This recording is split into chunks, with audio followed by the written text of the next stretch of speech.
All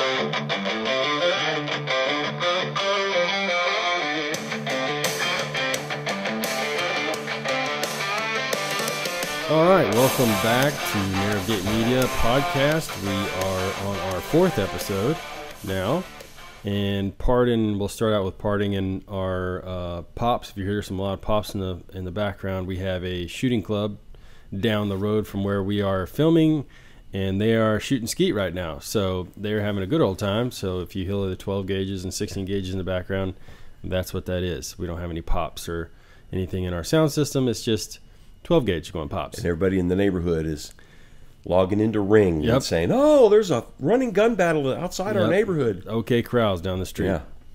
So not to worry, just some good old sports shooting going on down the road. And so we wanted to get into a topic that I think is very widespread right now, especially in the church. Some pastors are completely shying away from it. Some pastors are going maybe a little overboard with it, but I think it's a pretty relevant topic to discuss, which is, as Christians, how are we supposed to, if we're supposed to engage in politics, how are we supposed to engage in politics? What does that look like? And also Dad will get into a little bit into the history of politics and how that kind of played a role in Jesus's life, and how he kind of handled that, and how we're supposed to handle it as Christians with a biblical worldview.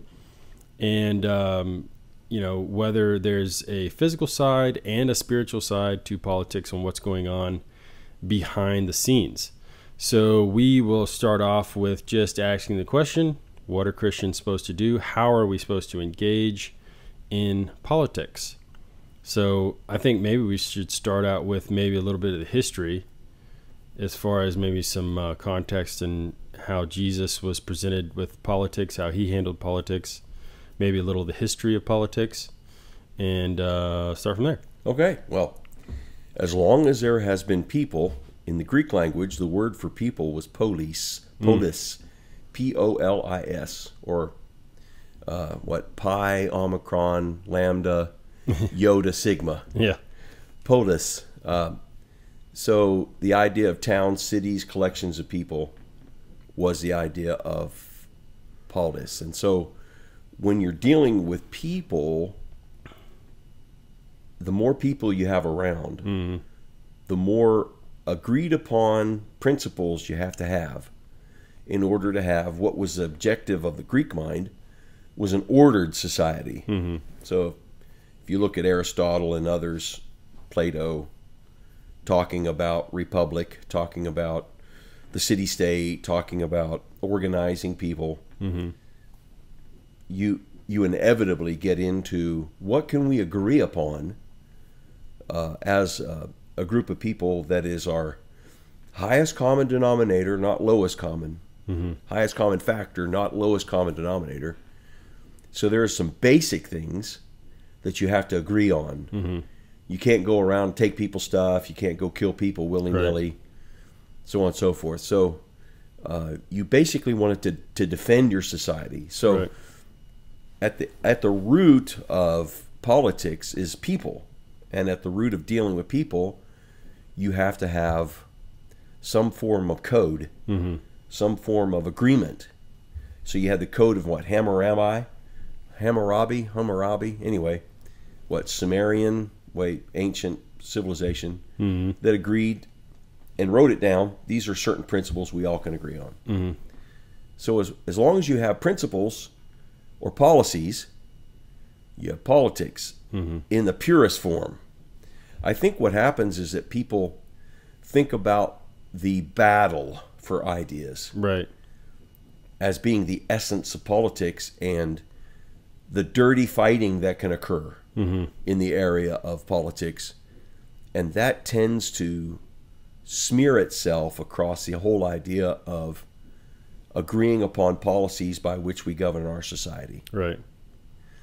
And so you typically have had the agreement on policies. Now, in the ancient world, the idea of voting, everybody, let's get together and select our emperor. No, didn't happen. Right. Lineage most of the time, wasn't it? It was lineage. You had kingships. Right. And the king's son. Right. The male heir would be the next in line. If he didn't have a son, it would create an issue. Mm-hmm. So how are we going to get a male heir? Right. So that became an issue. And so even up into the Middle Ages and later, you had even European houses of royalty that were greatly inbred. Right. In order to keep the blood within the royal family so that the kingship never moved outside of the royal family. Right. And so notoriously you had gross genetic abnormalities setting on the throne at times. So, but the idea of a republic or democracy was the exception of history. It wasn't the rule. And so what you have is, I think, a good biblical example is Mordecai, who was the uncle of Esther, and they were in exile, and she had become a potential future wife of the king. And Mordecai served as an advisor. That's Mordecai, right? Yeah, Same. Mordecai, Okay. yeah. He served as an advisor to the king. Right. And when he overheard of a plot to kill the king's life, take the king's life, he reported it, and it became marked down as something that actually spared the king's life, was to expose that plot against him, and later would tend to exalt Mordecai. And Mordecai's philosophy with Esther was, who knows, maybe you've come to the kingdom for such a day as this. Because the bottom line is to save and rescue the people of God, the people of Israel. And she became instrumentally used by God. In the book of Esther, you can read the story of sparing annihilation of the nation of Israel. So in that level, it was a king. It was a monocracy, which it never is a monocracy because one person can't run everything. Right. You have to have people who carry out your orders. Right. So it's an oligarchy. It's the king and his consorts, people who take 99% of the wealth and they run everything. And yet you have the people of God having influence in that kingdom. Mordecai made a political move. Right. And as a result, it spared the life of the people of Israel. Now, so that's ancient. The guy who was against him, I can't remember his Haman. Haman. So was he considered like a politician? Haman was one of the advisors to the king. Okay. So the common person off the street they weren't part of the king's consorts or court. So no power. Right. I mean, nobody. And then if they did or said anything out of line, the soldiers were commanded to kill them. So, right. Yeah. They had no voice and they had no vote. Yeah. Now, typically, power only changed hands by military coup. Right. Or death. Yeah. The king's assassinated and his king takes the throne. Right. Or the king is assassinated and all his heirs are assassinated. Right. Now we have to have a new house. Yeah. And a lot of times the military leaders were deeply involved in the coup. Sure. And I would imagine that sometimes even inner family members that wanted the throne, maybe heirs that were 2 or 3 down the line, would get a wild hair and decide to kill the ones above them to where they could take the throne. So even in modern history, right now, a kingdom of Saudi Arabia, the then king, he's passed away since, he appoints a crown prince. And it simply means he's the king in waiting. And typically it would be his oldest son. In Saudi Arabia, the king, then he had already selected his oldest son to be the crown prince. But like a year or 2 before he died, he changed the crown prince to the current king of Saudi Arabia, and who was only a nephew, a brother's son. And boy, did that create some intrigue. I could imagine. In the Kingdom of Saudi Arabia, amongst the upper 1%. Right. The rest of the nation, they have no voice, no vote.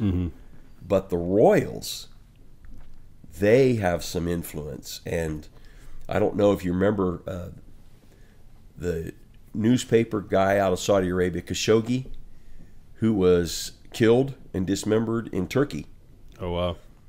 And then there's some links to the Las Vegas shooting and a couple other things that's actually a Saudi Arabian security detail. And it was a fight between two different parties, two different crown princes. One, the deposed crown prince, and one, the newly named crown prince. That checks out. Attempting to take him out. So it's still happening today. Yeah.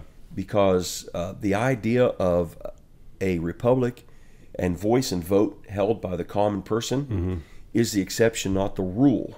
Well, and I with think world history. I think we see that pull towards what has been happening in our government. Once there was a grab all for power going on, there tended to be no voice heard from the people, or it was ignored.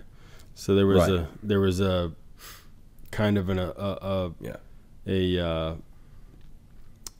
almost a illusion of, no, we're still in a democracy, but really you knew that there's no way our voices were being heard.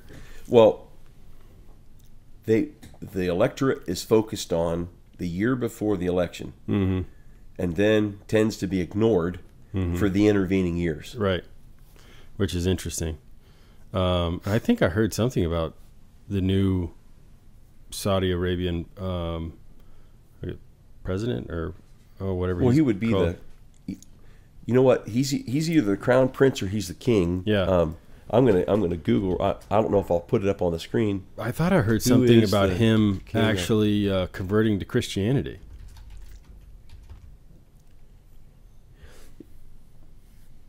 Okay, let's talking see. about Jesus, and I could be wrong, but okay. So currently, Salman bin Abdulaziz Al Saud is the king, and so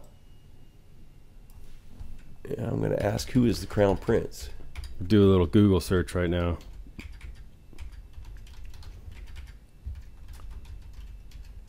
And it's actually Arabia. Saudi's the Mohammed family. bin Salman. Okay.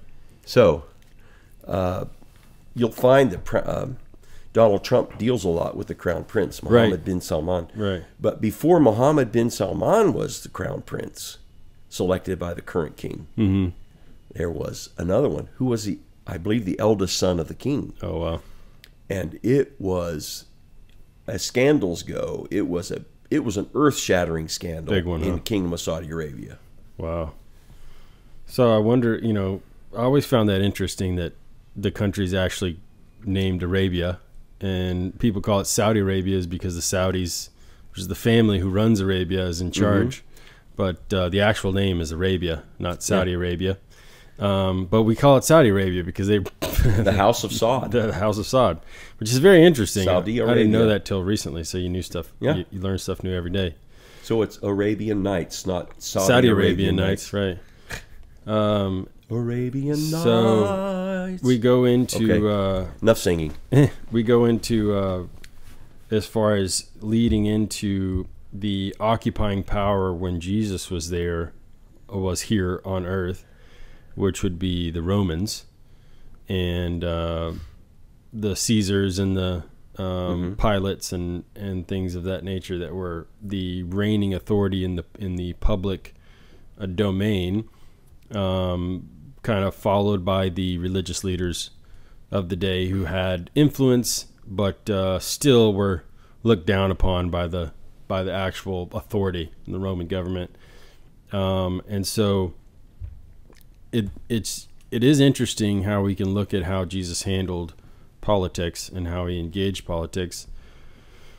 So I would like to get into some of that as far as what was Jesus' tactic as far as when he approached certain situations and certain, because a lot of the religious leaders were definitely traditional religious people But the intention behind the religious leaders, I think they thought they were doing the right thing, but in fact they were going about it the wrong way as far as putting burdens on people and lifting themselves higher. They would wear the nicest clothes, and they would want the reserved seats at the tables, and right. So it was really all about them. It wasn't about God. It was about a place of power and influence, which I think politics, same thing. People want power, they want influence, they want control, and they want their agenda imposed, their ideas imposed. And so, just go into a little bit of the background as far as some situations in which Jesus necessarily didn't have conflict, but certain situations in Jesus' life where he and how he approached politics and people in power and influence in that day. Okay, so Judea, or the land of Israel, because it was generally called Judea, the land of Israel was a protectorate under the Roman government. It was part of the Roman Empire. Herod, who was the way that we reckon it, was born in about 46 BC, maybe a little bit earlier, and reportedly, as I understand it, had some relationship with Mark Antony, and his father, meaning Herod's father, was connected somehow with the Romans. What's really interesting is that little history here. I enjoy history. Herod was called the Idumean. That's another word for Edomite, a descendant of Esau. His father was Idumean, or a descendant of Esau. Abraham, Isaac, Jacob, Esau, their twin brothers. And Esau has land to the east of Israel in the hills there, and it's known as Edom. And it's also characterized by red soil. Probably iron ore deposits and other things. So that reddish area. So think of the area of Petra, which is south and east of the Dead Sea, on the other side of what's called the Rift Valley, the African Rift that goes up through there. So Edom, or Esau, King Herod is actually half Edomite and half Nabatean. And Nabateans were a gypsy-like, that's how we could understand it, is they were nomadic, they traveled they sailed. Right. They were international merchantmen. And thieves or just no, just they would take advantage of sales and specials. They would build warehousing, and they would take advantage of an over amount of wool production or whatever, and buy it cheaper and store it. Okay. And then when the market came around, they would then be able to sell it at a better profit. They were notoriously good on the seas and navigation, as well as in the desert.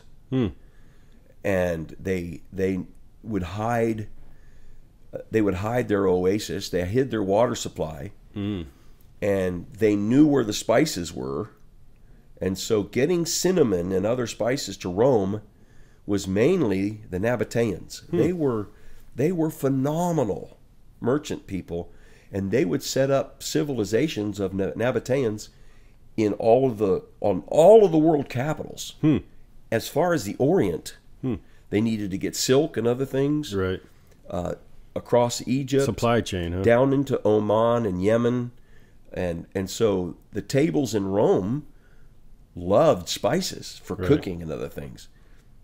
And the ones who knew how to get it and bring it to market, the Nabateans. So King Herod, his mother was Nabatean. So Herod was not Jewish. He was Semitic. He was a descendant of Isaac. His father, his great-great-great-great-grandfather was Isaac. He was the twin brother. His great-great-great-grandfather was the twin brother to Jacob. But the Jews were the ones of the promise And Edom had his own promise from God, but it had nothing to do with the land of Israel. Well, ironically, he has agreement with Rome, and he ends up being appointed as a vassal king over the Judean territory. And so he has no right in David. He's not descended from any of the tribes. And he marries the daughter of the high priest. So you can see, what do you have? You have religious and religious and political affiliation, right, that's forming up here in cooperation with the Roman Empire. Right. And the Caesar, although originally Rome was a republic and the senators ran the business, they quickly pooled their power and got behind a man, sure, and created a monarchy. The bottom line is that democracies and republics don't last long. Right. They always fall into a monarchy. Right. I mean, France fell into the monarchy of the little general, Napoleon. Napoleon, yeah. Germany fell out of the kingship of the Kaiser into the lone chancellorship of Adolf Hitler, and now has reclaimed the idea of a republic. But right. It tends to, republics tend to fall into that as the course of human events go. So Jesus is stepping on the scene with the Roman Empire running the world, and he's living in a region that has a vassal king, Herod, and then his sons. And then they have, but the Jews can't do anything according to their law that calls for capital punishment. Right. Because the Roman authorities won't allow them to do that. And so they have to appeal to the Roman authorities to get capital punishment. Rome's only allowed to kill people. Yeah, only Rome is allowed to kill people. They reserve the right. Yeah, we reserve the right to do this. You have to do it our way and according to our Which law. they studied it and did it very Pax brutally. Romana, And yeah. Roman peace, Pax Romana, Right. P-A-X Romana, R-O-M-A-N-A. So the procurator is the person who was appointed by Rome, Pilate, to maintain military control and oversight over a segmented area of the Roman Empire. So Pontius Pilate comes on the scene, and he actually has that responsibility in and about 33, 36 AD, 30 through 36 AD, in the time when Jesus, as an adult, is crucified, laid in a borrowed tomb, and raised again from the dead. He has responsibility, civil authority responsibility, in that area. And what we pick up in the Gospels is it makes references, like Luke. And Quirinius was the governor.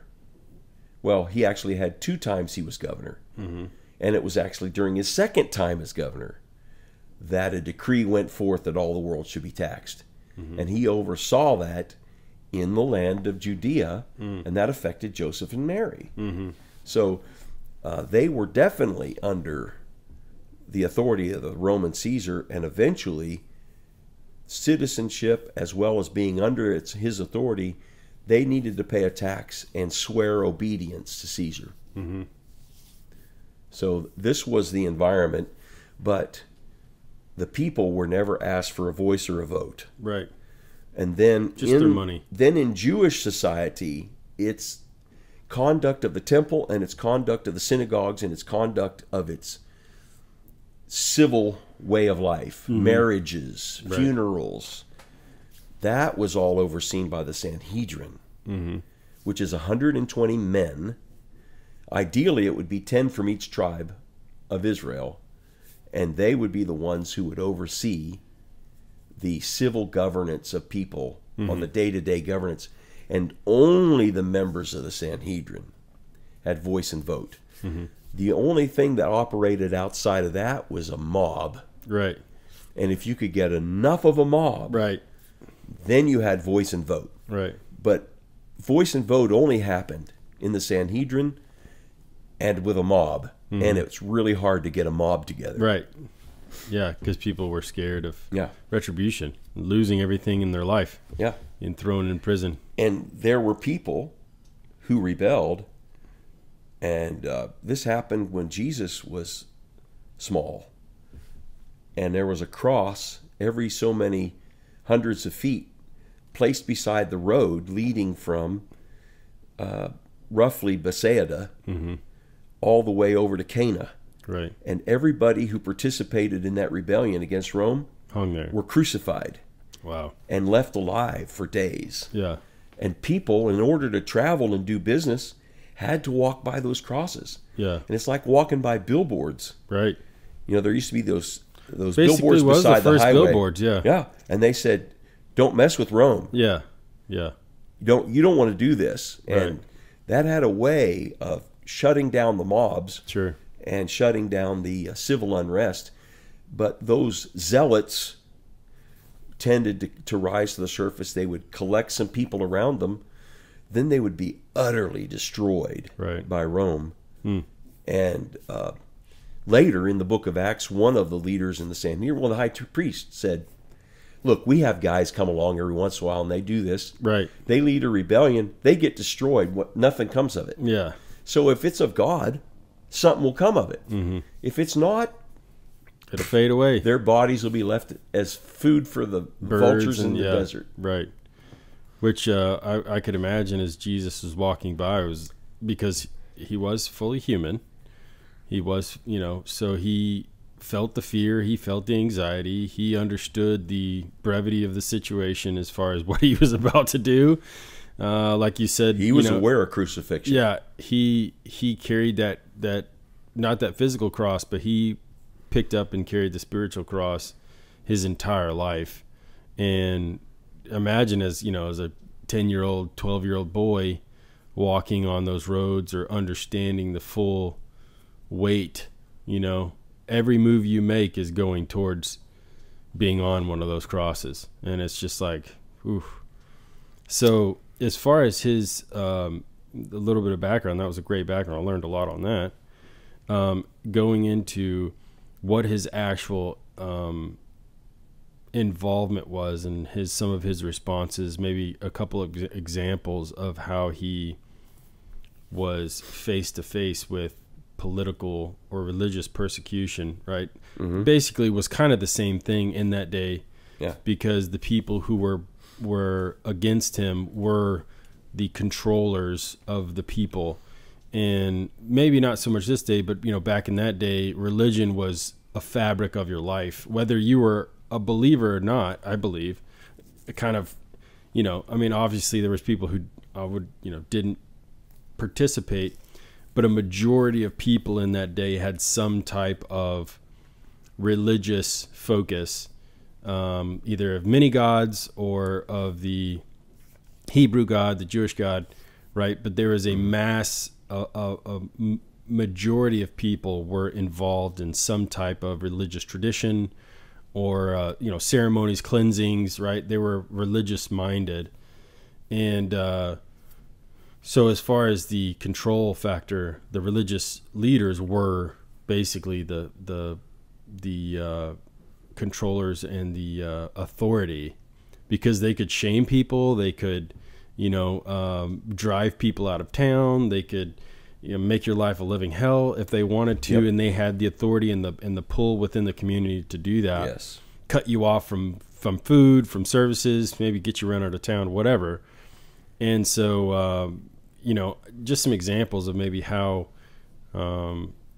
Jesus handled those encounters. Yeah. Well, I think the bottom line of politics is policy. Mm-hmm. And the Sanhedrin, with the authority of the Levitical law, mm-hmm. the Torah, Genesis, Exodus, Leviticus, Numbers, Deuteronomy, and then the authority of the voice of previous rabbis, mm-hmm. the Targum, Talmud, the Babylonian Talmud, had observations, teachings, Hillel and Gamaliel and all these others, they were teachers of the law. They were really esteemed. Mm-hmm. They would be like our George Washington, our James Madison, the framers of the Constitution. Right. This is what this was in the life of Israel. And with the Romans, it would be, their history's Pliny and Cicero and different historians and others that, that they would admire. Mm-hmm. So the Sanhedrin was informed, and they're always referred to as scribes and teachers of the law and so on. Pharisees, and they're divided. The Sanhedrin is divided: Pharisee, Sadducee, and Herodian. There's at least 3 factions, maybe 4. Mm-hmm. And basically, Sadducees would be mostly priests and did not believe in the supernatural. They were materialist humanists and thought when you die, you're dead. Mm-hmm. It's over. But they were Stoics, meaning it's our duty to live the very best life, be the very best example. Then you had the Pharisees, who held to the Torah and all the other books, plus the teachings of the rabbis, and they were supernaturalists. Mm-hmm. They believed in unfallen and fallen angels. Mm-hmm. They believed in the Nephilim. They believed in all the supernatural realm stuff. And they probably believed a lot of stuff that would have been mystical and even occultic. Well, they had people back then practicing magic. But some of the Pharisees actually cast demons out. Right. So lesser powerful demons. And so they were aware of the supernatural realm, believed in it, and believed that we were going to live forever. After death, we live forever, and our hope is a resurrected body. The Herodians took all of the prophecies about the Messiah and said, Herod, he's a fulfillment of that. And now Herod wasn't even Jewish. Right. His sons were half Jewish. But Herod himself wasn't Jewish. Yet the Herodians taught that the house of Herod was the Messianic house. Mm-hmm. So bizarre. Yeah. Bizarre. So this is the societal policy enclave of Jesus' day. Mm-hmm. And so if we're going to understand, is Jesus political? Mm-hmm. When he's asked about Rome, we want to say, well, that's how he responded to politics. No. Mm-hmm. When he was responding to the world global empire at the time, he said, render unto Caesar what's Caesar's and render unto God what is God's. Mm-hmm. As he dealt with the policymakers at home, and that was the Pharisees, Sadducees, probably the refrigerator, the Pharisees and Sadducees, he was very engaged. Mm-hmm.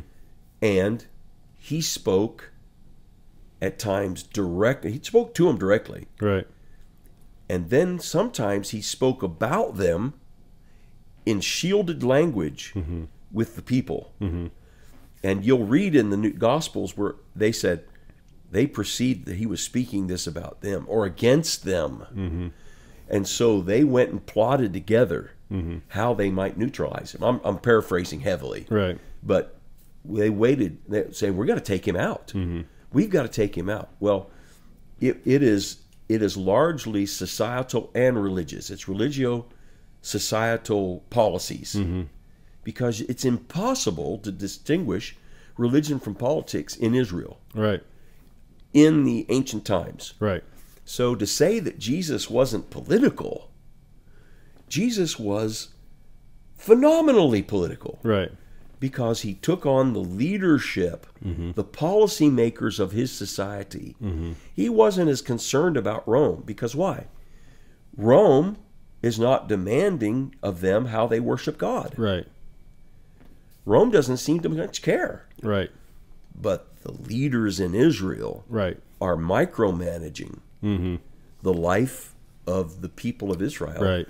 And they are, here's what he said to them. You are taking the traditions of men and you are elevating them to the status of biblical and scriptural importance, and you are taking the most important matters and you are doing away with them. Now that is both religious and political. You can't separate the two. So what we sometimes do, I think, is we take our American view of politics and take it back there and say, "Oh, Jesus wasn't political at all." Yeah. Jesus was intensely political. Right. And the reason he was hated by the religious leaders is because he was opposing their policies. Right. And they had their authority, they thought, based on the law. And he said, if you really believed in what that book says, you would recognize me, and here I stand, and you're blind. Right. I mean, that is a strident statement. Sure. That was, in their hearing, terribly ill-political. Right. It was talk about politically incorrect. Right. Jesus was ultimately politically incorrect. I think that would be on the same note as maybe not, I'm not comparing, but at the same time it reminds me of Senate hearings where a senator's asking, whoever's being questioned, do you believe that a man can become a woman? I don't believe a man can be a woman. And it's like, oh, how can you not, you're being transphobic or whatever they want to say. And it's like, no, we're opposing your policy of idiocy because you're taking the things, like you said, that are most important and doing away with them and bringing in your ideology and casting it upon the people and putting this weight upon the people. Yes. And you're incorrect. You're just flat wrong. Now, we can't sit here and say that we are the authority, right? The ultimate authority, but he did. And he said, no, you're doing this. And I'm telling you from a place because I am the I am. I am the authority. I'm the one who wrote the laws. I'm the one who created everything. So I have the right to say this. And, of course, eventually got him killed. So, I think that John the Baptist also was very political, but he also stood up against Herod. Yeah. Now, Jesus said of Herod, you tell that sly fox. Now, that was Herod's descendant. Remember, Herod the Great passed away and left 4 of his sons in charge. So, go ahead. And were they all 4 Herods? Yes. Oh, wow. And they subdivided the land of Israel into 4 governorships. Oh, wow. That they managed as the king of Israel. Right. And because of Herod's relationship with Rome, as long as things were copacetic, right. Okay. If you're okay, we're all okay. Right. It takes some of the burden off of our plate. Right. You keep the peace and we'll be happy. So as far as the wife, or Herod taking his brother's wife, I think it was his... Yeah, there were Archelaus and Philip, and there were 2 other Herods. And, and one of the Herods killed his brother. That's right. And took his wife. And John the Baptist was absolutely political and stood up in court and said, you're wrong for that. Sorry, but that's not right for you to do. Right. And it ended up... He appealed to... You're the king of Israel, right? Yeah. If you're the king of Israel, you have to abide by Torah. Right. And the law of the people says you don't do that. Right. It doesn't matter if you're king or the least. You don't do that. Right. So it's interesting in The Chosen how that's kind of portrayed as far as Jesus and John the Baptist having that conversation, on the log. I thought that was super interesting because Jesus is like, oh, John, like you're going to, because he knew, man, you're going to lose your head for this, And, but at the same time, he never told him, hey, don't get in politics. Don't, don't stick your head in that. But again, if you're Jewish, it's impossible to separate Torah from politics because it is the policy. Right. And so in the writ large, because it politics in Israel is how you deal with Torah. Right. And Torah is how shall we live. Right. What do we all agree is the standard for our living? Right. And if you look in the history, the king would gather, the priest would gather, all the people, they would hear the reading of the law, and at the end they would say, we're going to do this. This is our law, and this is what we're all going to do. They would make a decree. Yeah. Yeah. And the people would say yes and amen. Right. And then they would go off and not do it. Right. Well, and then the kings would go off and not do it. Right. Well, I think that the kings felt like they were above the authority because they were the authority. David found out he wasn't above the authority. Right. Yeah. Saul found out the hard way he was not above the authority. Right. He violated Torah. And I think that goes to the basics of man's our natural state, which is, what is it? Absolute power corrupts absolutely. Corrupts absolutely. And so, and you see that with Ahab and Jezebel. Right. Remember, Jezebel comes from a very corrupt kingdom of Sidon. She's the daughter of the king. She was raised in a royal household. Right. The fathers get together, the father in Samaria and the father in Sidon, because they're bordering nations. Says, look, we do better if we get along rather than fight. So here, if we're in-laws, we'll get along better. Right. So their son and daughter come together in marriage, and what happens? It's not long. Here's the king's quandary. There's a piece of property I really like, but I can't have it. Right. And Jezebel, speaking as a Sidonian, and her law, what she's used to, says, you're the king. Go take it. Yeah. Everything belongs to you. Go take it. Right. And he explains to her, well, I can't, we have this law that we've bound ourselves in a covenant to. And so she goes, well, there's a way around every law. And she goes and pays some guys to sit at the table with Naboth and then come and make up a story that he said all these things against the king. Right. Has him killed. Right.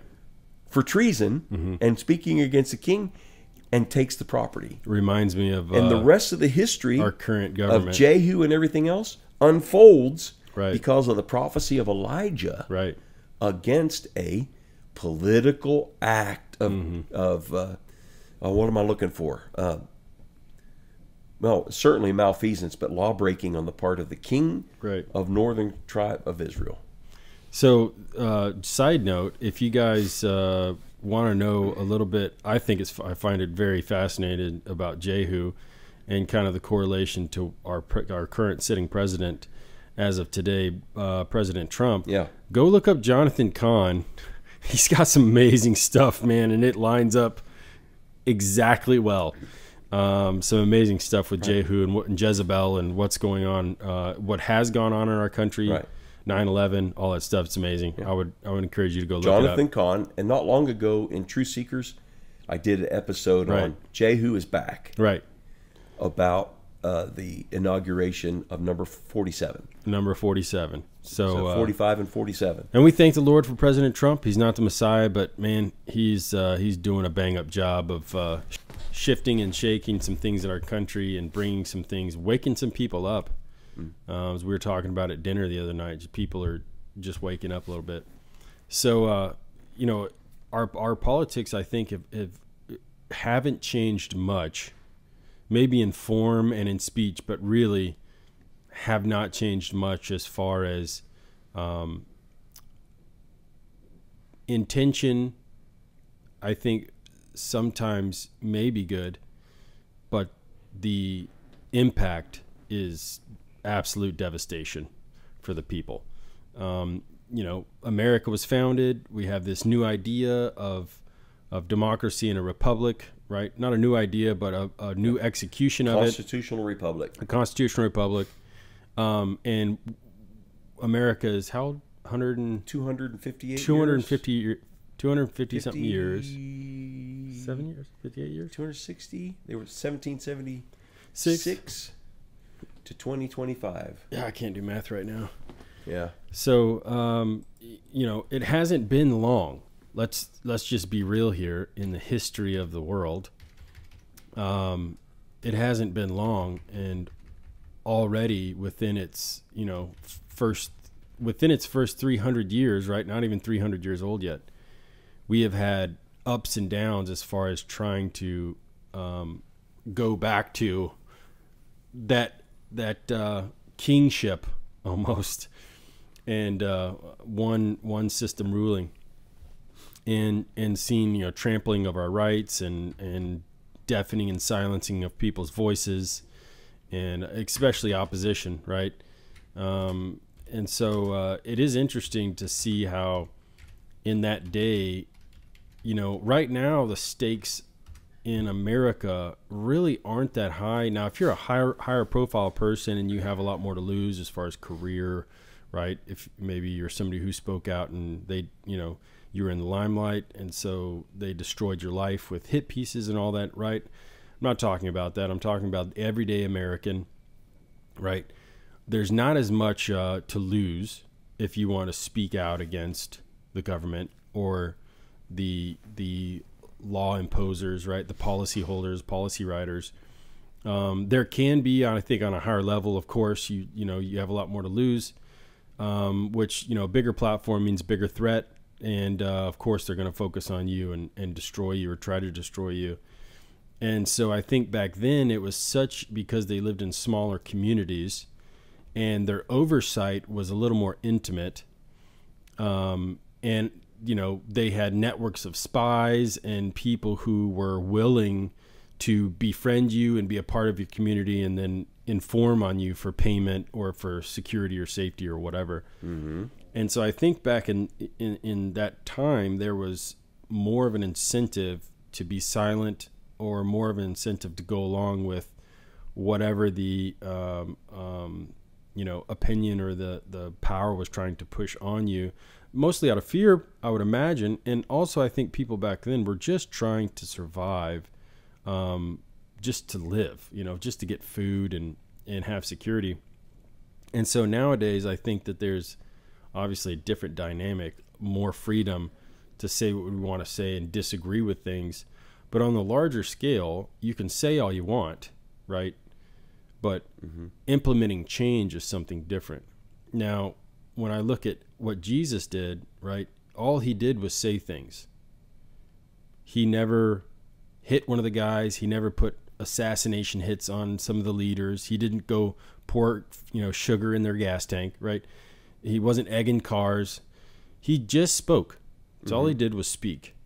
And the impact that he had, like you said, it was either a mob, right, or a king that made certain things happen. And when Jesus spoke, he shook the trees, and they were infuriated, which is interesting to think about, that they were so worried about this no-name religious guy, right, rabbi or teacher or whatever, that was speaking against them, instead of just them saying, this guy, whatever. But I think what bothered them was the authority he spoke with. Mm-hmm.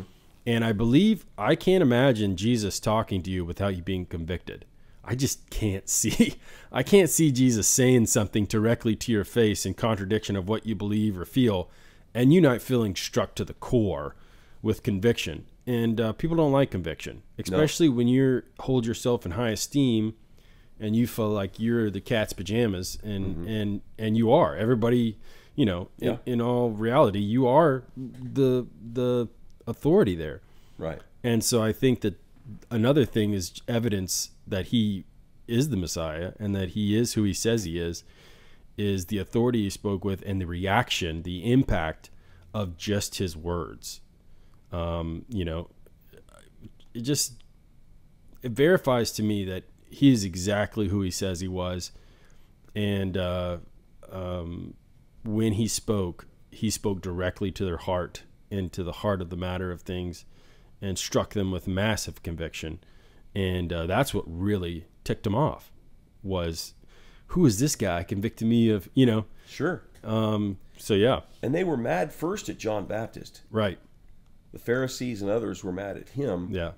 Now, what's interesting is that John Baptist had more credentials. Mm-hmm. His father was a Levite, which meant John Baptist was a Levite. Mm-hmm. His father had served, according to the ancient course of Abijah, in the temple in Jerusalem. Mm-hmm. John Baptist was out in the wilderness, down the hill from Jerusalem at the northern end of the Sea of Galilee, or over towards En-Gedi, somewhere in there, probably was affiliated with the Essene community, who was a group of priests that from the time of the Maccabean revolt onward had gone to the desert because they saw how politicized the Sadducees and the priestly party had become. Right. And so they were called the Sons of Light. They called themselves the Sons of Light. And John Baptist gets the name Baptist because he's fully immersing people. Mikveh bath is an integral part of temple worship and synagogue worship. When you go to synagogue or go to temple in ancient Judaism, you have to go to a mikveh bath. The men go to one, the women go to another. Maybe there's several. And a priest stands there and watches, and you take off your robe hanging on the hook, go down naked into the water, immerse yourself completely under the water, come back up out, dry off, and put on your robe again. And then, now that you're cleansed, you can go into the synagogue or into the temple. So it's a ritual cleansing. So they did it all the time. Now, was that instructed by God, or was that something that they made up? It's an application of the Levitical principle that you always dunked stuff in water. Cooking, anything. You constantly, God put the pattern there of you completely immerse stuff in water. And that water has to be fresh water, living water, drawn from a place that's either a large lake or it's running water or a spring or something, so that it's not contaminated. Right. So the idea of contamination and all that was big. Right. So here he is at the Jordan before it empties into the Dead Sea. And people are coming down from Jerusalem and they're listening to him preach. And his message is repent, for the kingdom of heaven is at hand. He's not preaching in Jerusalem. Right. He's preaching down at this north of the Dead Sea. And people are going to be baptized by him. They're going down into the mikveh waters of cleansing. And he's saying, repent and prepare the way of the Lord. This is his message. And so the Pharisees will go and listen to him and watch, because he's a phenomenon.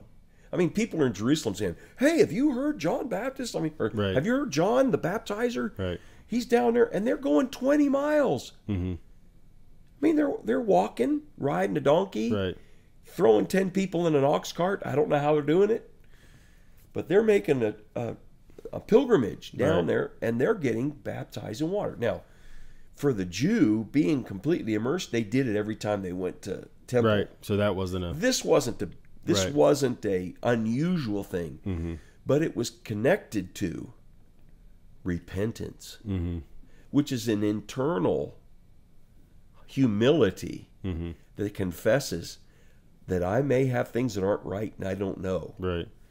So the Pharisees refuse to be baptized. Jesus later would say, because you rejected John's baptism, my word has no place in you.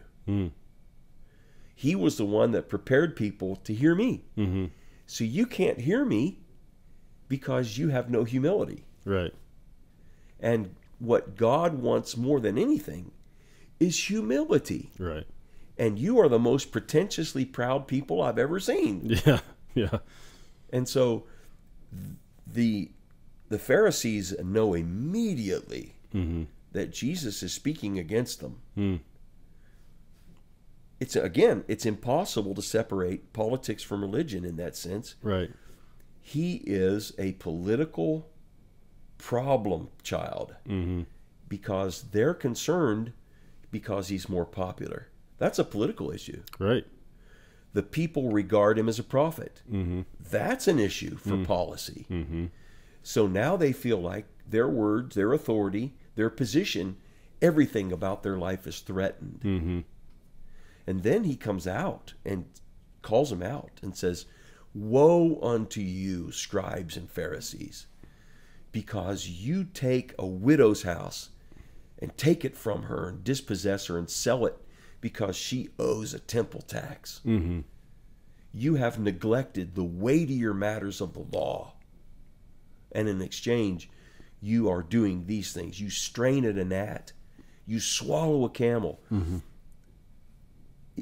he engaged politically. Now, Right. did he ask for a vote? No. Did he ask to be appointed king? No. No. When the people wanted to make him king, he skated away. Yeah. He made himself He disappeared. Yeah. So, nope. He walked off. Yeah. He said, all I have to do is walk up into this mountain, and there's only a couple of you that can follow me. Right. The crowd can't follow me Right. up into this mountain. So he completely discouraged. And then ultimately, when he stood before the civil political leader of the day, the strictly civil political leader of the day, Pilate said, "Are you king?" He basically said, "Not of this world. Mm-hmm. The kingdom I'm establishing is not of this world's political system Right. and of an immediate political consequence in this world. If it was, I would talk to my followers. I'd have them rise up and take weapons and fight. Mm-hmm. But I'm not interested in that, Right. because that's not how I'm going to be established Mm-hmm. into this position." And so Pilate seemed to be happy with that. Right. Oh, You're no threat well, to then me. I don't have a political threat. Right. The Jews are more of a political threat to me than you are. Right. Right. So Which they were, because they were always backbiting the Roman you can government. watch and- that interchange Right. with the Jews They and were Pilate and two-faced. Jesus. Sure. And Jesus is like, I find no fault in him. Just, this is a religious squabble. No, it's a political religious squabble. And it was way important to the Jews. It was Right. not important at all to Pilate. Mm-hmm. So he sees it as nothing. Right. They see it as everything. Right. And so he wants to blow it off. Mm-hmm. Now, I'm not saying he's an innocent man, Sure. but I'm saying to him it wasn't that big of a deal. Mm-hmm. And after he interviews Jesus, it's like, okay, I don't find you problems guys here, man. have a tradition Right. that on this day of the feast you release a criminal. Mm-hmm. You set him free. It's like a jubilee. Mm-hmm. Isn't that what you call it? Okay, let's release Jesus then. Yeah. Oh no. Mm-mm. If you do that, you are no friend of Rome. Mm-hmm. We have no king Right. but Caesar. Give us Barabbas. Yeah. Give us Barabbas. A murdering revolutionary. A total political movement Yeah. using a mob. Right. Yeah. That's interesting how, as far as when you have all the authority, you don't really have to say much but the truth. But when you're striving for authority in the wrong reasons, you'll say anything but the truth. Mm-hmm.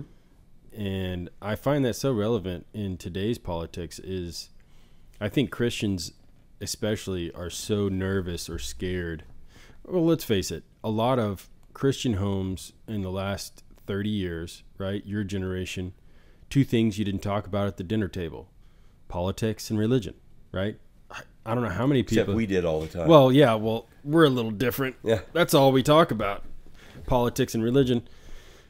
My wife had to get used to that because she was raised, you don't talk about in-depth things, you don't talk about politics, you don't talk about religion. And so when I would go to family functions, I'd get 2 glasses of wine in me and man, I want to go deep, and they're like, what is he talking about? You got to go away. So, I think a lot of people were raised with that same sentiment is politics and religion are separate things. because they're divisive. Right. But why are they divisive? Well, I think that people use them to gain power illegitimately, but also there has been a push and succeeding for the most part of separating religion and politics as two very distinctly separate things, right? And Christians, we don't really, get into politics because that's a, worldly practice or that's a worldly thing to control the world. Does politics call you to take a side? Of course. And which side, theoretically, is politics asking you to take? Well, if you're a Christian, Just generally, politics. yeah, if you're a Christian, the conservative side. Well, let's factor out the X factors. Let's Okay. factor out religion, so on and so forth. Mm-hmm. Politics writ large, big picture, Right. is taking the side of saying this is the best way, Right. the best system, the best goal, and the best value to which we can all agree. So it's the greatest common factor, and that we all can push this to the maximum and hope for the best. Right. In order to accomplish this thing. Okay. And then in that process, you have disagreement. Right. Because you have to ultimately make a choice. Right. What are we going to do? What shall we do? Well, we can't do nothing. Right. Because this problem was brought about by doing nothing. Right. So we need to do something. What is it we should do? So politics does that. Now, when it comes to religion, what is religion asking you to make a decision about? What sides? Well, good and evil. Good and evil. Right. God's side? Yeah. Or Lucifer's side? Or your side. Or your side. Right. Yours and Lucifer's side. Because Lucifer doesn't have a side. He's been destroyed. He will ultimately be destroyed. So you're taking your own side. Right. Yeah, he's a narcissist. You're taking selfish. Satan's side, but on your own side. On your own terms. He always sells it to you on your terms. Right, of course. So it's self-interest versus kingdom interest. Right. So religion, Selfish versus selfless. So religion is asking you to take up God's cause or my cause. Right. Politics is asking you to take up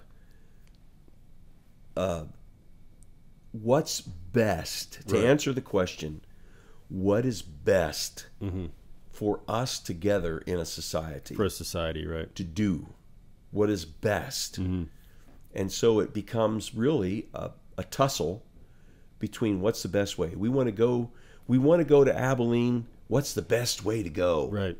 On a road, preferably. Well, on a road. Okay, so if we're going to drive, we probably should go Interstate 20. Right.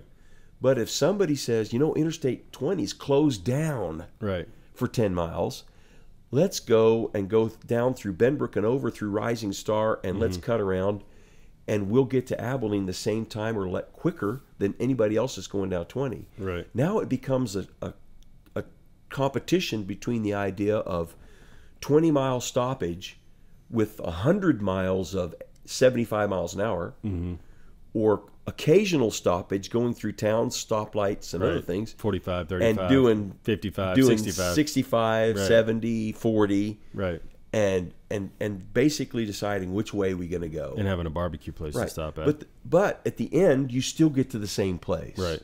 So theoretically, politics is about what's the best way to go about doing this. To get to the end point, right. In the old days of politics, it was what are the best values and how can we do this? And there was a lot of agreement, and the disagreements weren't that divisive. Right. But now people are fundamentally disagreeing over the value of life. Right. So some of the basics. Gender. And we talked about it earlier. Imagine what is a that. man? What is a woman? Yeah. So it's like stuff you teach children in kindergarten. Right.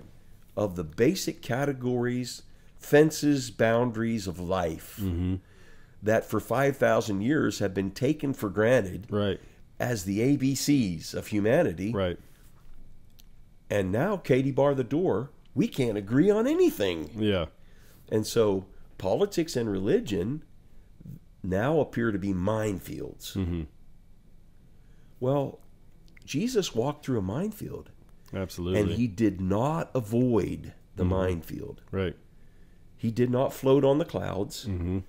He didn't take on Caesar because he wasn't ready to take on Caesar. Right. That wasn't the battle. The battle was the hearts and souls, the spirits and souls of humanity. Right.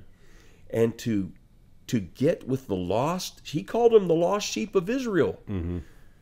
Hello? They're lost. They're departed away from their God. Right. It's a rescue mission. I'm here to rescue these sheep and bring them back to God. Right. These are the people he's called, and they're not on task. So he doesn't get sidetracked with Roman politics, but he does engage deeply with Judean politics. Right. Because the Torah and its application is civil law and is daily law and is the politics of the people of Israel. Right.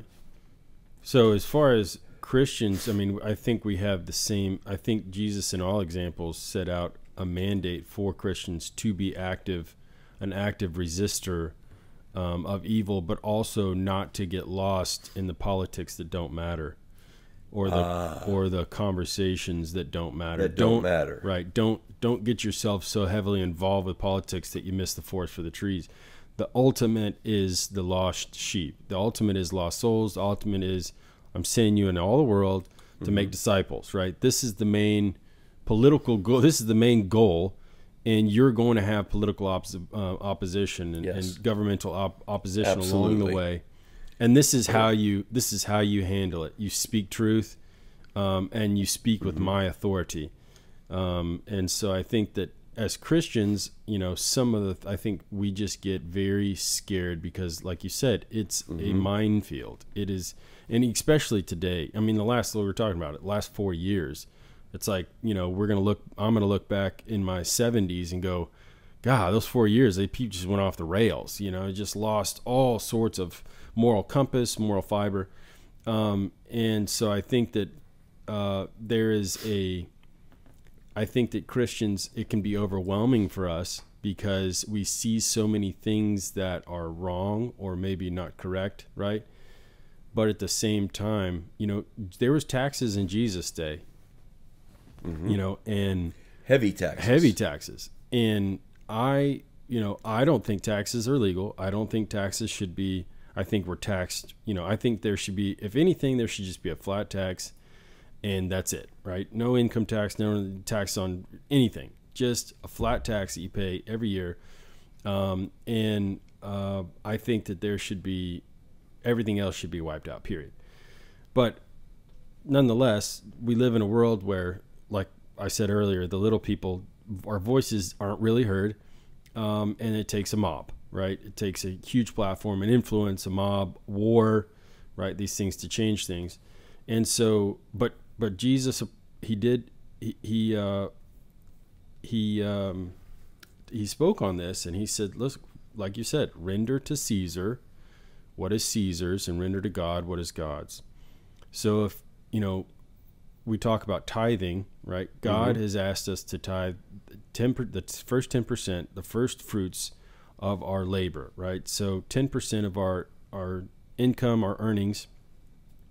But also, he did say very specifically to render render to Caesar what is Caesar's. So if you are paying your tithe, and I believe this is 100% true, if you are paying your tithe and you're trusting God with the remainder 90%, and your heart is now I'm not saying you love giving your money, right? Not a lot of people love giving their money, but if you have a heart towards being generous because you know that everything was given to you and ultimately is God's, and you're just a steward, if you have that stewardship mentality, then you understand that even if the government taxes you 50% of your earnings and you're giving God 10%, he's going to do more with that 40% that you have remaining than if you kept 100% of the money. So it comes down to, I think ultimately, do you trust God with your finances? That's one thing. And he was saying very clearly, you can trust me with your finances because I'm going to take care of you. But also it comes down to, is there places where Christians can stand up and fight for things that are wrong? And I believe absolutely. I think that, or against things that are wrong. Against things that are wrong. Yeah. And I think absolutely. But I think that Christians have been so scared to do that, number one, because I don't feel like, and this is just my opinion, but I don't feel like there has been an honoring,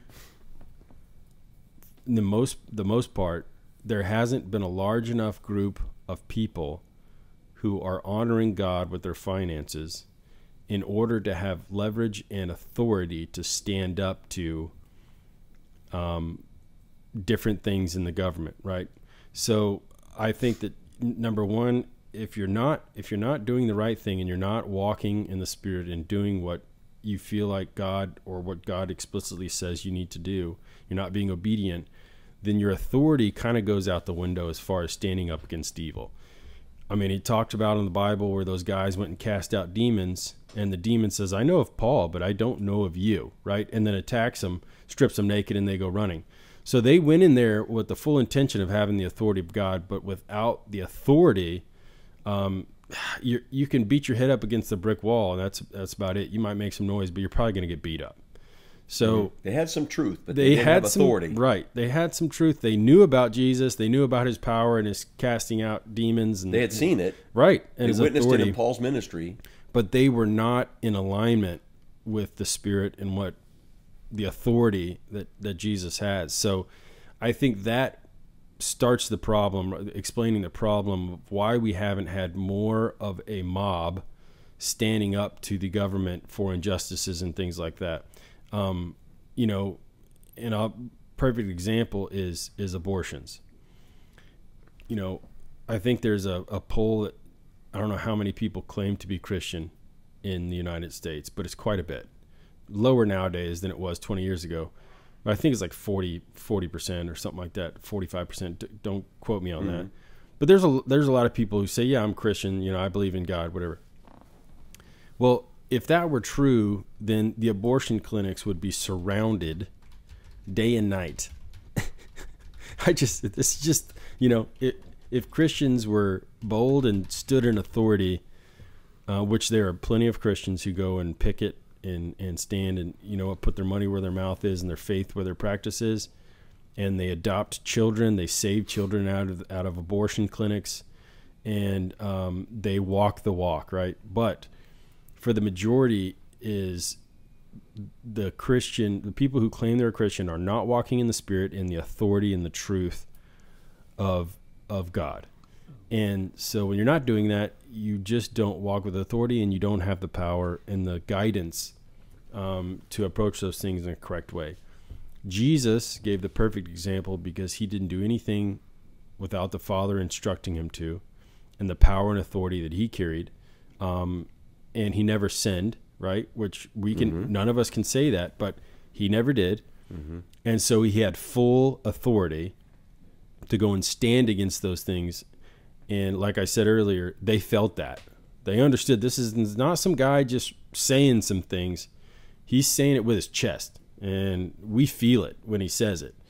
And so I think that's an encouragement that he gave us the example of what is possible when you're walking with the Spirit, when you're walking in the full authority and power of God, and being led by the Holy Spirit to war against some of these things. I believe we're starting to see an uprise in the church. We're starting to see an uprise, a waking up of Christians who are getting in legislative roles, that are getting in authority roles, and taking territory for the kingdom. And we're seeing some major things shift in our country because of that. So with his ministry and what Jesus did, walking, you know, into those situations, every time he would open his mouth in authority and oppose something, let's think about his disciples and Paul, right? Every time they walked into a town and spoke with authority, just about, they either got ran out, stoned. Paul got stoned, I think, 3 times. In prison, beaten up, right? Shipwrecked, and then ultimately crucified, hung, killed, right? So if you realize that just because you have the authority and the leadance of the Holy Spirit does not mean that you're going to walk in the situation and the Red Seas are going to part and you're going to walk out unscathed. It's just not going to happen. You are going to have a fight on all fronts: physical, spiritual, psychological. You are going to be hit economics, from all sides. Be prepared for your bank accounts to be drained, your social status, hit pieces, right? Your family's going to be attacked. You are going to come under attack like you've never seen before. And so I think that scares people, because at least people who kind of understand or have an inkling of understanding of what's at stake if they stand against some of these things. But every one of, especially Paul, right? He talks about, I stood against all these things, right? I've done all these things, and if anyone has a right to boast, then it's me. But I count it as garbage, right? Just to know Christ in his resurrection, and his power. So I think that if Christians would maybe understand that politics is, yes, it is a front that, and I'm not saying, go to your family dinner party and start screaming at everybody and politicking, but I think it is something that we need to maybe pay a little more attention to, pray about, seek the Lord about, and see, is there something on the,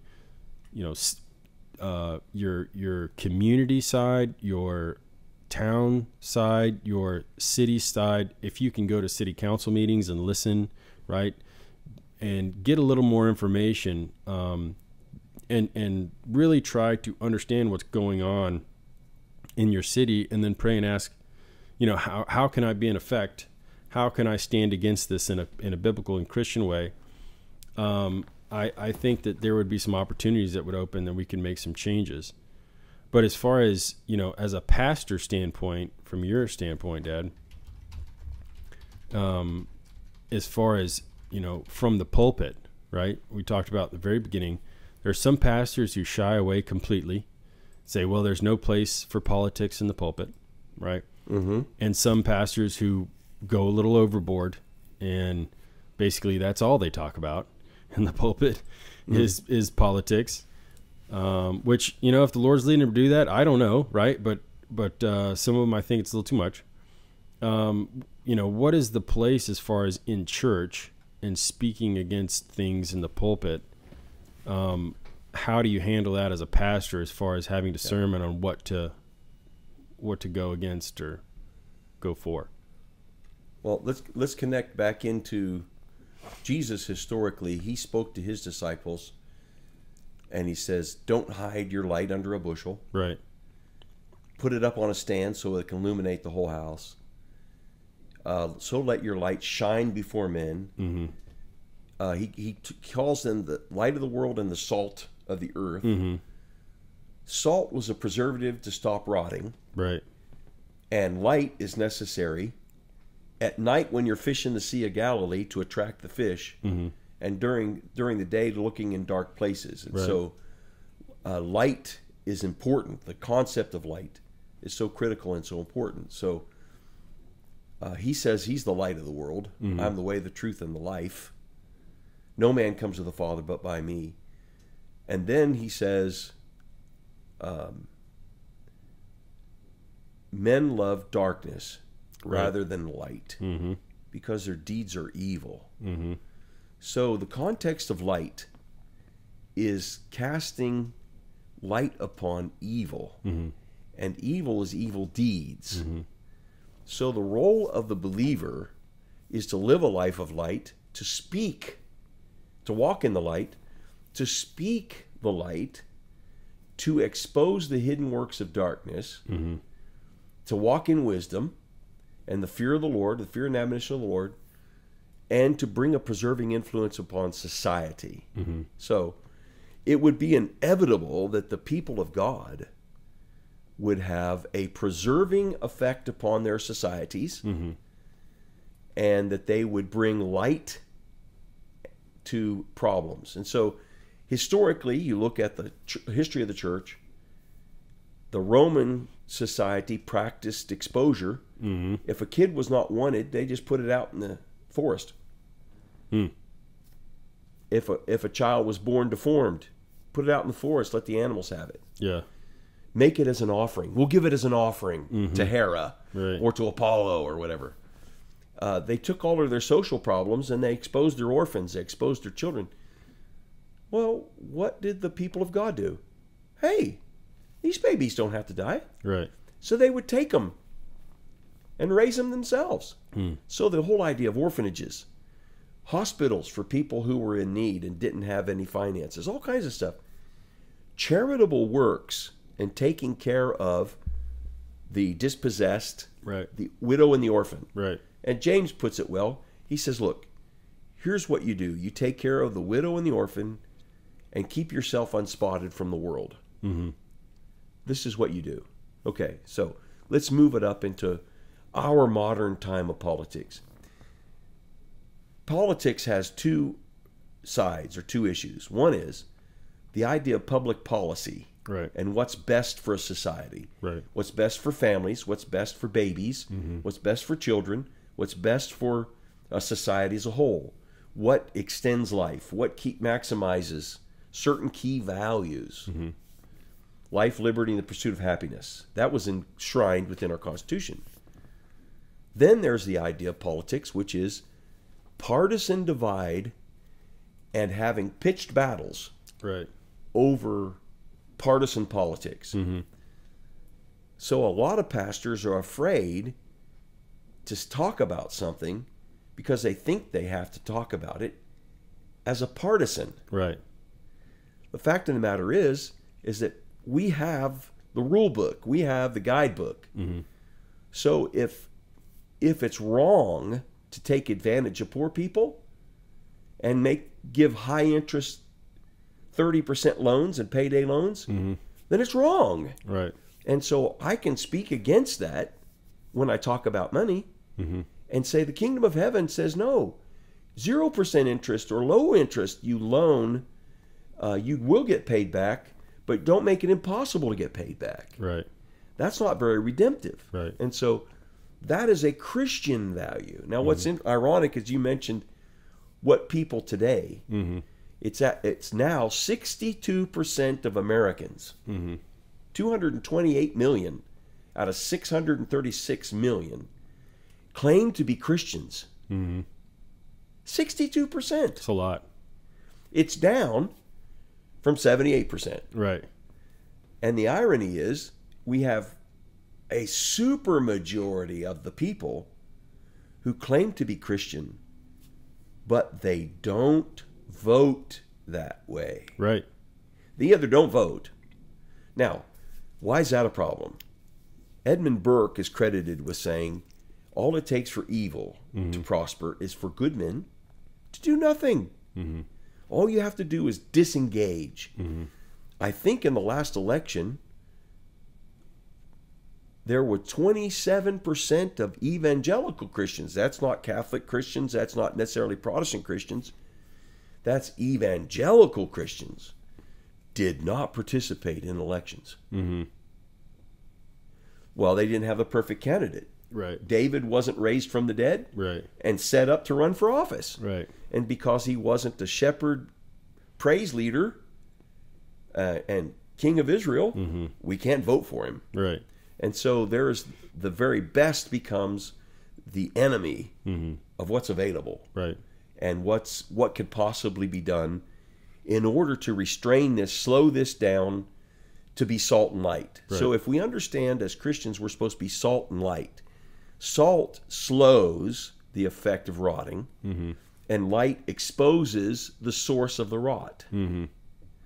So as a pastor, I can talk about the eternal spiritual principles that are at work. And then the congregation can decide what their call is to do about that. So I don't tell people how to vote. I don't say, if you voted for this person, you Right. need to repent or you're going to hell. right, I've never said that. I never will say that. I can say, I won't say it publicly. There's times I say, how can you be a follower of Jesus and support that? right. Okay. So How is that aligned? Yeah. how does that align with kingdom values? Right, right, So I think there's a lot of people that get entrenched in the partisanship. right, Jesus is my Savior, not a political party. But there are certain values and certain things that are in agreement in the kingdom and in politics. And I Right. think when you find those, support them. right, Because what happens is you can actually stand against wickedness. You can raise up a standard against it in your society. Because now the ultimate aim is not if people will vote right, they'll go to heaven. right, Not at all. if we will align with the principles of God's word, it will extend life and allow for freedom and opportunity, decrease oppression, decrease the negatives, but we still have to come in humility and accept Christ as our Savior. So Jesus was saying, look, I'm not going to set up an earthly thing right now so that if you'll follow my politics, you'll live forever. No, you're going to come into my kingdom, which is unseen, and it's a matter of the spirit and the soul. Later, in his second coming, he's establishing an actual earthly, literal, physical 1,000-year kingdom that's going to be totally political. It's going to have policies, it's going to have law, and it's going to have consequences. And it's going to rule and reign the entire face of the earth. There won't be one county, one village, one town, one point on the earth that isn't completely, there's not going to be a frontier. Everywhere is going to be under the direct authority and power and leadership of Jesus through his government and his resurrected believers and people throughout history. So it's going to be phenomenal. But to quote Deke Silverman, our good friend, it's going to be phenomenal. So, but it's going to be economic, political. Now, is Jesus going to be elected every 4 years? No. He's going to be reigning as king. But people's lives are going to be extended. No poor. Nobody suffering. People are healed. People are maximizing the potential and value of life. It's not under Marxism. It's not under some dystopian idea of the last 200 years. It's going to be heaven revealed on the physical earth. Peace and harmony. Peace and harmony. The lion will lay down with the lamb. The child will play at the den of the adder. Snakes. There will be no war implements. No reason for weapons. Because no conflict. There'll be perfect peace, no conflict, because there'll be a perfect government upon the imperfect earth for a period of 1,000 years. So that's going to be a political reality. Jesus is saying, I'm not going to use politics to establish myself on the earth right now. I'm establishing the kingdom of heaven. And I'm speaking against the politics of the leadership of Israel, because they are shepherds, but they are false shepherds, and they are leading my people astray. So Jesus, in that sense, in a very real sense, died as a political martyr at the hands of the religious, political, and specifically political leadership of his day. Jew and Gentile both rejected him. And yet he is now seated at the right hand of the Father and waiting until the kingdoms of this world becomes the kingdoms of our Lord and of his Christ. Well, and I think, as I read the Bible, I don't see Jesus say anything that is not practical and applicable. There's no woohoo spiritual stuff. He's healing people. He's meeting people's needs where they are. He's explaining to his disciples, listen, it's going to be like this, right, in the future. They don't get it, of course, but he's not using this, ooh, look at me, I'm a spiritual guy, you got to follow me. He's not using any smoke and mirrors. It's just very practical. Listen, I tell you the truth. He speaks the word that is already in place that people already know, but he does it in a way that lets people know that, hey, I'm the author of this. This is my word. I am the word. And so it's just incredible to me that he didn't, when he spoke scripture, he didn't speak it out of context. He spoke it in perfect context. When he would say things to people, he was never wrong, right? He never said anything out of place. He said it exactly when it would be said to the person it needed to be said to, in a loving, kind way. Even when he cleansed the temple, right? That might seem harsh by most, but at the same time, he was righting a wrong. You know, he was correcting something. The Gentiles that wanted to come and worship near as the temple as they could Right. were kicked outside of the temple precincts Right. so they could have points of sale and Right. expand their exchange operation. Right. And so it just kind of blows your mind a little bit that why would they want to kill this guy? Because I get it, but at the same time, they were not using logic. They were using feelings and emotions, right? And hurts and Born out of pride. And if you look at politics nowadays, right, just in his example, people are trying to make arguments that make absolutely no logical sense. And when somebody comes to them and just says the facts, something as easy as a man cannot become a woman cannot be a man, right? It's like, you just, what? And just total upheaval by the illogical side. And it really kind of, it kind of gives me a glimpse into what Jesus was dealing with, because he was just speaking the truth. He wasn't saying things that were off the cuff. He wasn't saying things that were just founded nowhere in the world. They were just simple truths, and most of the time repeating scripture. And he was restating Jeremiah and Isaiah and Ezekiel that they all knew, and Daniel. Yeah. And as Pharisees, not Sadducees. Right. See, the Sadducees rejected the words of the prophets. Right. But the Pharisees, they knew this, memorized right? them. They knew them by heart. And so he would then quote Isaiah and Jeremiah and so on back to them and said, Isaiah had you correct. Right. He saw your day. He said, they have eyes, but they can't see. Right. They have ears, but their ears don't hear. Right. And they have a heart, but their heart won't take it in. Right. So you're hard, you're stiff-necked, you're uncircumcised in heart and ears, and you rejected what John had to say to you. And you were glad when Herod snapped him up. Right.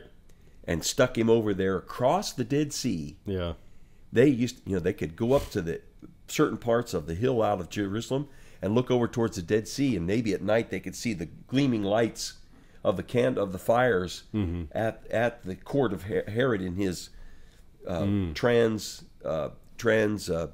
Dead Sea palace, and go, yeah, our problem's over there now. Yeah. It's Herod's problem. Yeah.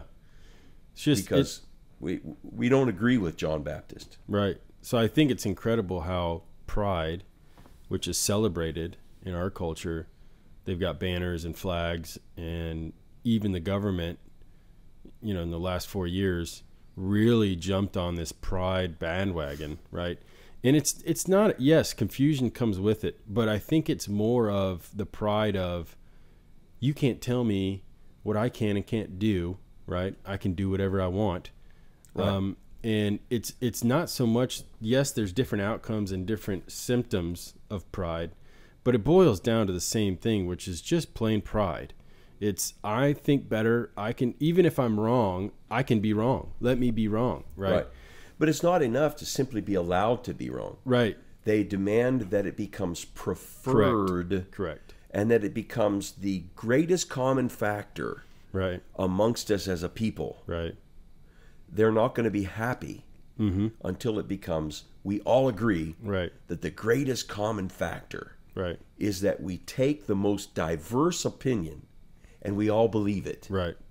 And until we do, we're intolerant. Right. And so if you have our mind, our will, and our emotions, which is our soul, and you now elevate the emotion over the mind and the will, until everybody emotionally agrees with this, what becomes a psychosis.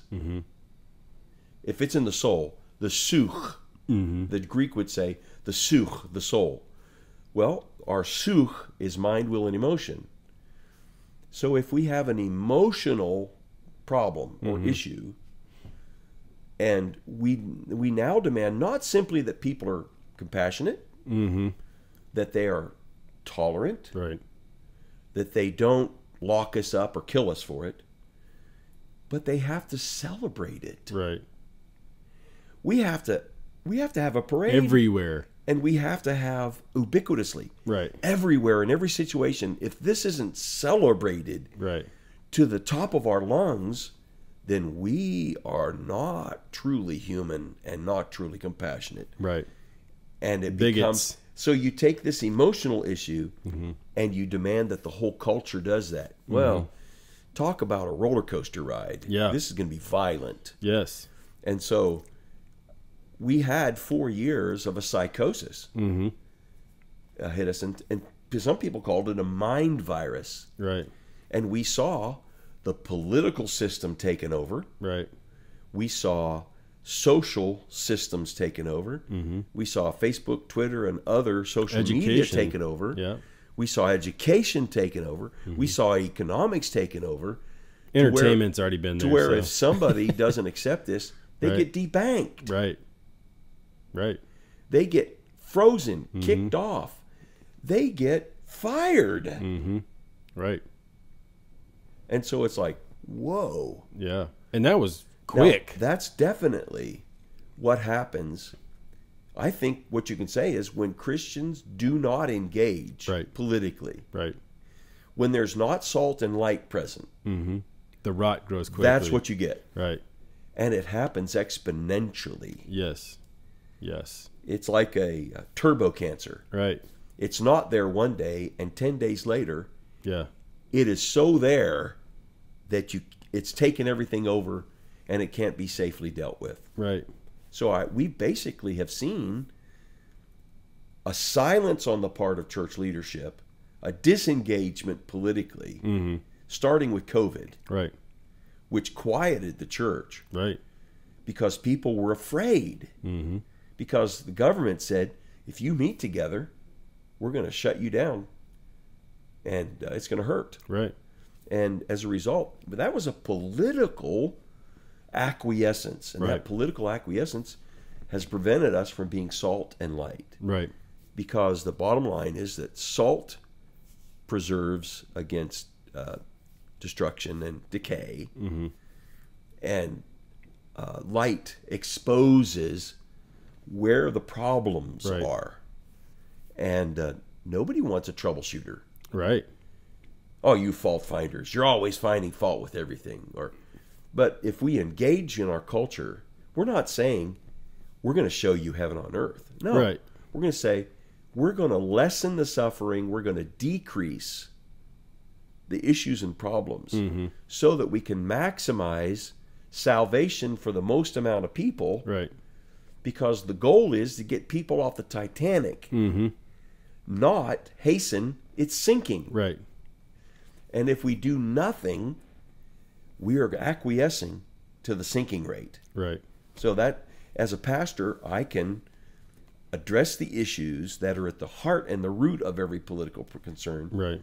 without mouthing a partisan Right. interest. Right. Because it's a kingdom interest. Whether children are aborted or not, kingdom interest. Right. Society interest. If you're going to be ruining children forever being able to have children in the future, I think that's a kingdom interest. 100%. And Yeah. so as a pastor, I have to say, look, this is just like Molech. This is just like Ashtoreth. The people of Israel were doing this. The people of Israel were doing that. Right. And the priests, the prophets stood up and said, what are you doing? And what did the people do? They Grabbed killed the prophets, prophet yeah. and killed him. Yeah. So Isaiah was executed. Right. Jeremiah, I think, lived to old age in Egypt. But most of the prophets were sawn asunder, ripped apart, killed. And then they put tombs for all the prophets and honored them. Right. And Jesus said, you know what, guys? Right now, you have special tombs for all the prophets. But it was your forefathers Right. that executed them. Right. Are we disconnected or what? Right. So Cognitive dissonance. total cognitive dissonance. Yes. So I find that it's pretty interesting how, like we've said last week, nothing new under the sun. Nothing new. Nothing new. And really at the basis, when you boil everything down to, right, these are all symptoms. Everything that we're talking about is symptoms of godlessness. That's all it is. It is an absence of humility and having a relationship with the Creator and Master of the universe.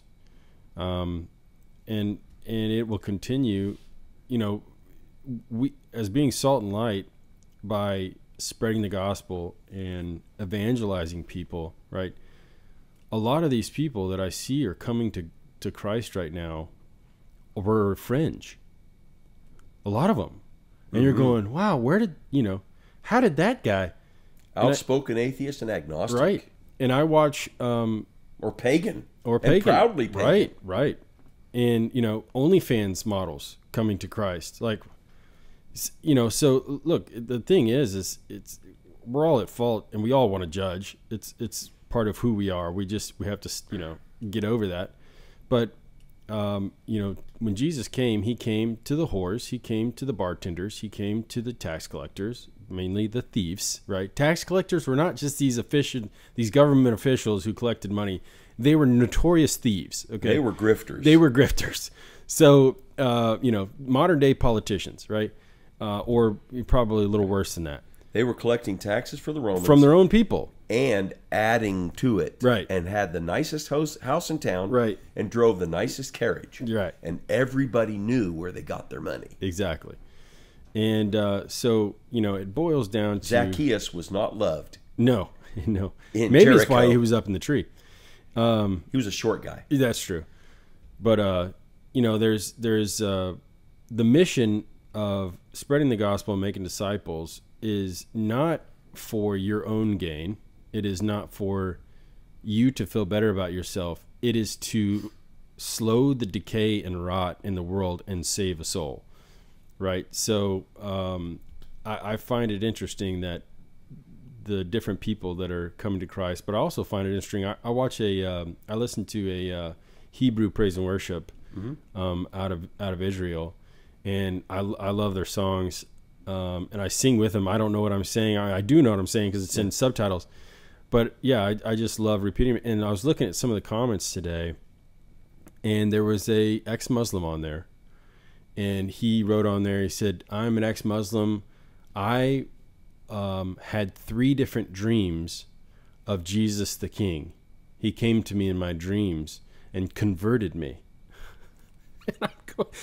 And I've seen the statistics. There's like a third, I think maybe a little more than that, of Muslims in the Middle East have had Jesus appear to them in dreams. Now, if that's not going after people, if that's not trying to do everything he can to give people an opportunity, I don't know what is, So, I feel like, salt and light, but also, pray about your position where you work at, who you come in contact with every day, your waitresses, the bank teller, the 7-Eleven guy, right? The guy you're standing across from at the gas pump. Every opportunity is an opportunity, and I believe, and I'm bad about this, I don't do it as much as I should, but once you become a Christian, really, when you talk to people, every time you talk to somebody, that's a God-given opportunity to plant a seed and to minister to that person and offer them the great hope of salvation and coming to know Christ. And it can be very simple. A planted seed, it's not your job to water it and grow it, right? It's only your job to plant it. And so if we can just be more intentional about just planting a seed, telling somebody Jesus loves you, buy somebody's ice cream, right? And tell them, hey, I just want people in my community to feel welcome and Lord bless you, right? It's sometimes it's that simple. But just think about ways to be a little more creative about just planting seeds. We're released from the increase of the seed. We're released from the results of the seed. Right.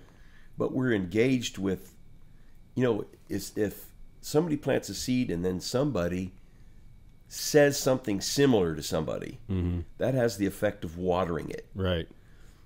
The growing of it happens with the work of the Holy Spirit in their heart. Right. So we're not responsible for growing it. Right. We are responsible for sharing it, watering it, creating the atmosphere. Right. And then it's God who gives the increase. Right. And then somebody's going to have opportunity Mm-hmm. to harvest that. Right. Somebody Right. is going to be able to bring that to a conclusion, and they're going to say, man, God's been talking to me several times. Right. And it's time for me to do something about that. Right.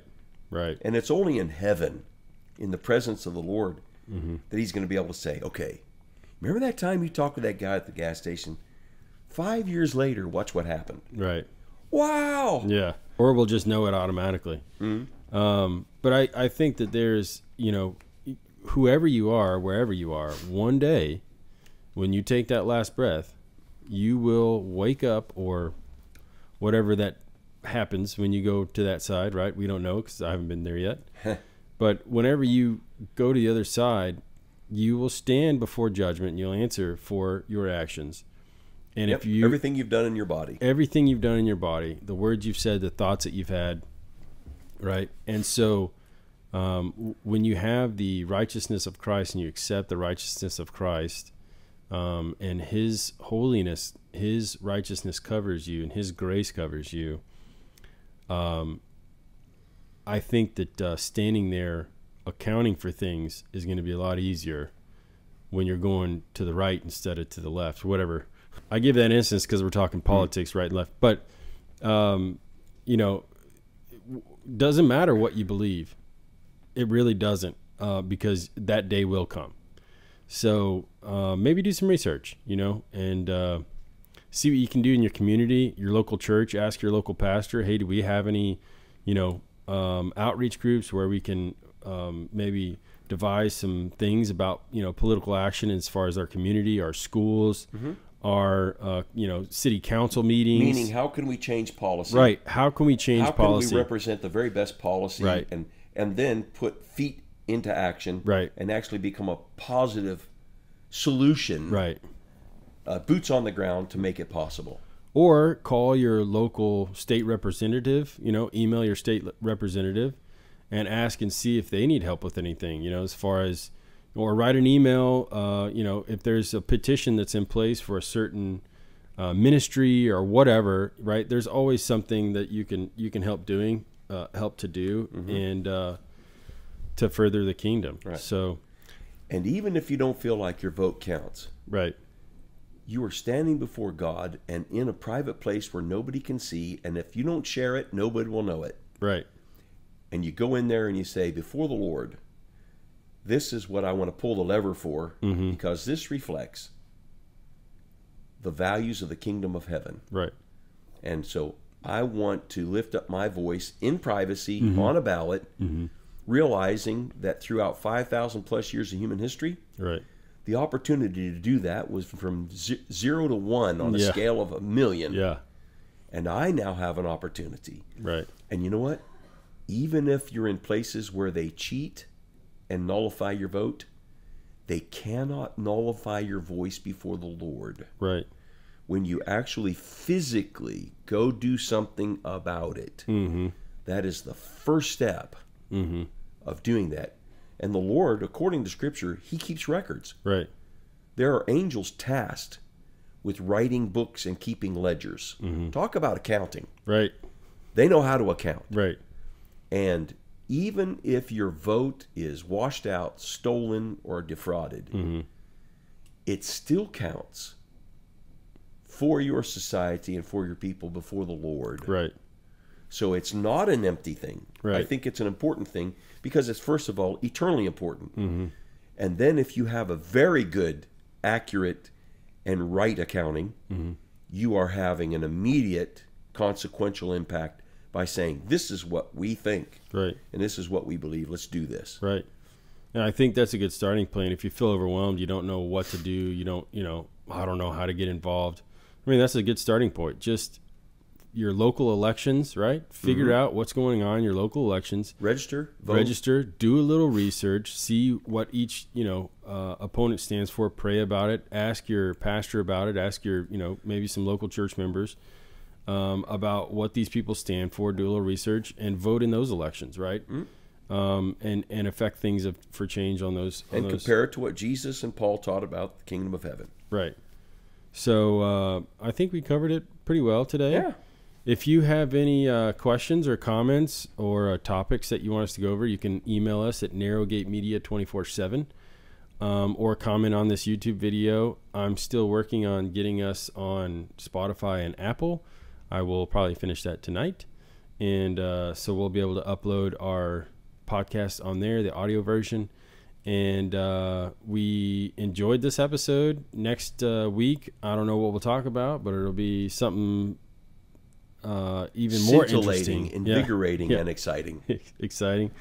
So, like I said, if you guys have any questions, comments, topics that you want to discuss, just shoot us an email or comment below, and we will look at those and incorporate those into our next podcast. So, thank you guys, and we will see you next time.